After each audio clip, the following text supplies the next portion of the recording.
Aujourd'hui, on est avec Yves Beaulieu, qui est bénévole à la Maison des Tournesols. Il est membre du conseil d'administration et aussi, il nous aide beaucoup avec l'entretien et l'amour et les petits soins de la maison. Alors, Yves, ça fait combien de temps que toi que tu es bénévole? Ben, tout compté, peut-être 3 ans. J'ai fait un premier séjour au conseil d'administration. Euh, je me suis retiré et suite à des changements, puis en tout cas, suite à des contacts, on m'a réinvité au conseil d'administration. Donc, c'est mon deuxième mandat au conseil d'administration. Euh, et c'est un peu comme ça là, que je me suis retrouvé là. J'ai un gros penchant communautaire. Je suis issu du monde du loisir, puis je suis à la retraite depuis peu, puis en fait j'avais un peu de temps meublé, puis c'est pour ça que je me retrouve là.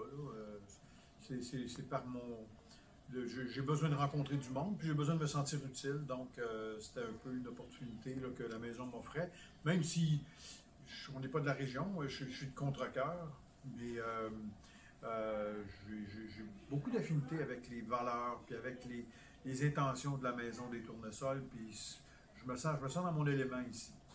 Super. Est-ce que c'était ta première expérience de bénévolat? Non, j'ai un peu fait ma vie là-dedans, parce que même dans ma vie professionnelle, j'ai toujours eu une implication bénévole à quelque part.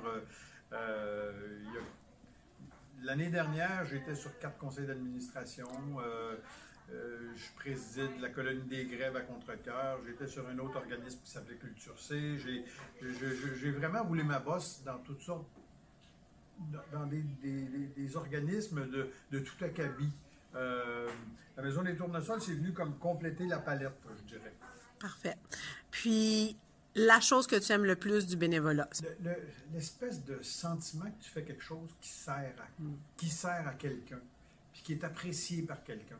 Puis, je dirais qu'à la Maison des Tournesols, ce qui est encore plus flagrant, c'est que, bon, j'ai pas le privilège de travailler en contact direct avec les clientèles, surtout dans la dernière année, on ne l'a pas vu, la clientèle, mais c'est au contact des employés, où tu as l'impression que les services que tu rends, ils sont appréciés, puis qu'ils te le rendent au centuple, puis tu reçois 12 merci pour un geste que tu poses. Donc, je trouve ça très valorisant, une bénévole. Est-ce que tu as des conseils pour ceux qui hésitent à se lancer dans le bénévolat? Ben, le seul conseil, c'est arrêter d'hésiter. C'est tellement valorisant de donner du temps. Quand tu disposes de ce temps-là, tu reviens chez toi, oui, tu peux être fatigué, oui, tu as l'impression de te passer ta journée à quatre pattes à travailler sur un tapis ou à, Ou à pour... ou à trimballer des meubles, mais c'est de la bonne fatigue parce que tu as l'impression que ça a servi à quelque chose, que tu as l'impression que tu as fait avancer, puis que ça va bénéficier à une autre personne qui n'a pas l'énergie pour le faire. Donc, à ce chapitre-là, nos actions permettent de décupler ce que les employés de la maison font. Merci.